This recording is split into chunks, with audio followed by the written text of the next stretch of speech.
Hello नमस्कार दोस्तों। सबसे पहले आप सभी का स्वागत है हमारे वीडियो में। तो चलिए आइए आज हम आपको बताते हैं, क्योंकि आज का वीडियो कुछ खास ही होने वाला है। तो चलिए आइए आपको हम बताते हैं। ये वीडियो आज के पॉलिटिक्स से जुड़े हुए हैं। तो चलिए आइए आज हमको बताते हैं कि लोकतंत्र होता क्या है। लोकतंत्र को यानी अंग्रेजी में इसको डेमोक्रेसी कहते हैं। भारत एक डेमोक्रेसी देश है, फिर भी यहाँ बहुत से लोगों को ना मालूम होगा कि लोकतंत्र होता क्या है और इसके क्या क्या विशेषता होते हैं, कितने प्रकार के होते हैं। तो चलिए ये जब हमको बताते हैं कि लोकतंत्र का अर्थ और कितने प्रकार के होते हैं और इसके क्या क्या विशेषता होते हैं। सबसे पहले जानेंगे कि आज से लगभग 70-80 साल पहले हमारा भारत एक लोकतांत्रिक देश नहीं था, जो कि आज़ादी के बाद एक महान, जिसका नाम था बाबा साहेब भीमराव अम्बेडकर, उन्होंने ही 1950 ईस्वी को लोकतंत्र को दुनिया का सबसे बड़ा लिखित संविधान लिखा है। भारत का संविधान इसे 26 जनवरी 1950 ईस्वी को अपनाया गया और यह कानून यह बताता है कि देश को कैसे चलेगा और यह बताता है कि देश कैसे चलेगा और नागरिकों को क्या क्या अधिकार और क्या क्या कर्तव्य मिलेगा। हाँ, तो चलिए ये आज सबसे पहले हम समझेंगे कि लोकतंत्र होता क्या है और लोकतंत्र की कितने प्रकार के होते हैं, लोकतंत्र के क्या क्या विशेषता होते हैं और हमारे लोकतंत्र में लोकतंत्र के कितने स्तंभ होते हैं। तो चलिए आइए सबसे पहले जानते हैं कि लोकतंत्र क्या होता है।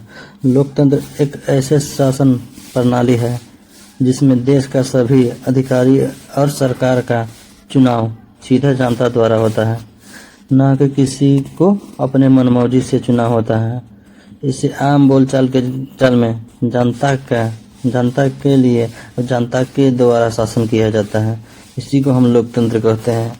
यहाँ न कि लोकतंत्र में हम कोई भी आदमी अपने मन मर्जी चाहकर इलेक्शन जब चाहे जब करा सकते हैं, ऐसा लोकतंत्र में नहीं होता है। ये लोकतंत्र का पहचान, इसी को हम लोकतंत्र कहते हैं।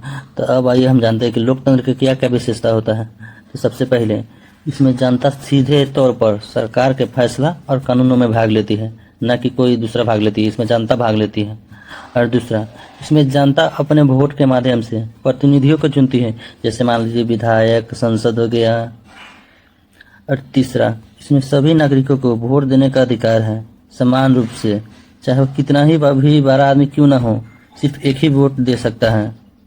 यही है लोकतांत्रिक देश का पहचान।